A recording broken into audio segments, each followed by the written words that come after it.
수능 특강 1강의 실전 문제 1번 문제 풀어보도록 하겠습니다. 1번 문제도 앞서 문제와 마찬가지로 갑과 을이 주장하는 윤리학의 특징이 무엇인지를 파악해야 되겠습니다. 자, 갑의 제시문을 읽어보면 도덕적 관행이나 풍습과 같은 도덕적인 현상과 문제에 대해 명확하게 기술하고 라고 되어 있습니다. 자, 첫 번째 문장이 끝나기도 전에 핵심적인 키워드가 다 나왔습니다.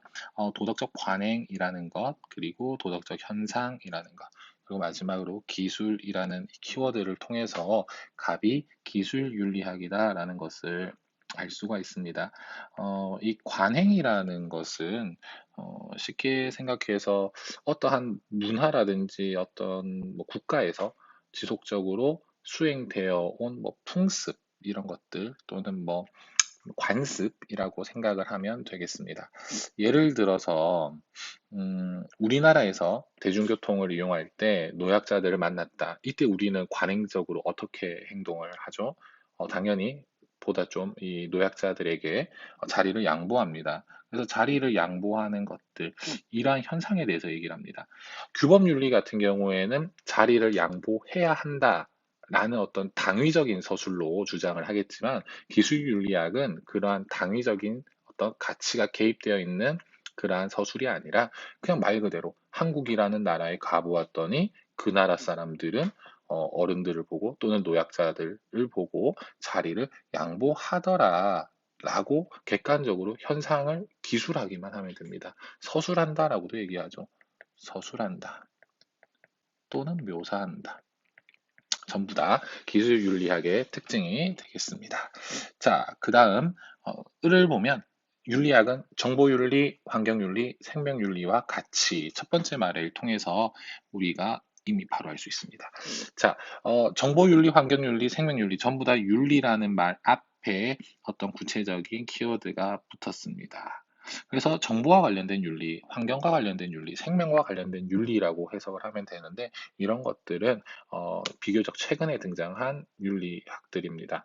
그래서 이거 앞으로 우리가 배울 윤리학인데 이러한 윤리를 우리는 다 묶어서 뭐라고 얘기를 하냐면 무언가 이제 적용하고 응용하는 윤리이다. 그래서 정보와 관련해서 윤리를 응용한 것이다. 또는 뭐 환경과 관련해서 윤리를 응용한 것이다. 또는 생명과 관련해서 윤리를 적용한 것이다. 라고 해서 응용윤리라고 얘기합니다.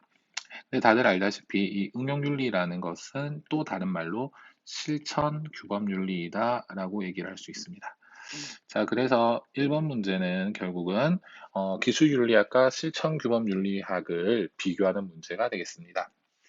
자, X, Y, Z 축에 들어가는 말들을 한번 보면 먼저 X, 도덕적 삶을 위한 지침 제시를 강조한다. 자, 이 말은 조금 애매할 수 있지만 도덕적 삶을 위한 지침이라는 게 뭐죠? 무엇 해야 하는 것을 얘기하죠. 해야 하는 것. 선생님이 몇 시까지 학교에 와라 라고 얘기하는 것도 일종의 생활 지침입니다. 그래서 몇 시까지 와야 한다. 오지 않았을 때는 어떤 나쁜 도덕적인 평가를 받는다. 이 말은 다른 말로 이것은 당위라는 것이고 해야 하는 것이고 또 다른 말로 이것은 규범과 관련된다라는 거죠. 그래서 X축에 나타나 있는 이 말은 갑과 을 중에서 상대적으로 을이 비교적 강조하는 내용이 되겠습니다. 자, Y축에 보면 도덕적 현상에 대한 가치 중립적인 기술을 강조한다. 자, 가치 중립적이다라는 이 말은 쌤이 정말 자주 얘기하는 건데 무엇 해서는 된다 안 된다. 당이라든지 무엇 해야 한다. 당이라든지 가치가 포함되어 있다고 했나요? 포함되어 있지 않다라고 했나요? 포함되어 있지 않는 것을 우리는 가치 중립적이다라고 얘기합니다. 그래서 그냥 그렇더라, 그랬어 라는 것 정도로만 얘기하는 거. 그래서 가치 중립적인 기술은 기술윤리학에서 강조하는 내용이 되겠죠. 그래서 상대적으로 갑이 을보다 더 강조하는 내용이 되겠습니다.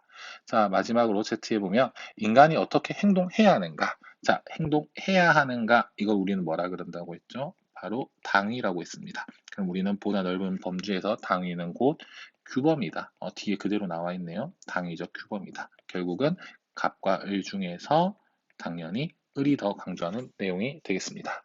자, 이걸 따라가면 답은 3번이 되겠습니다.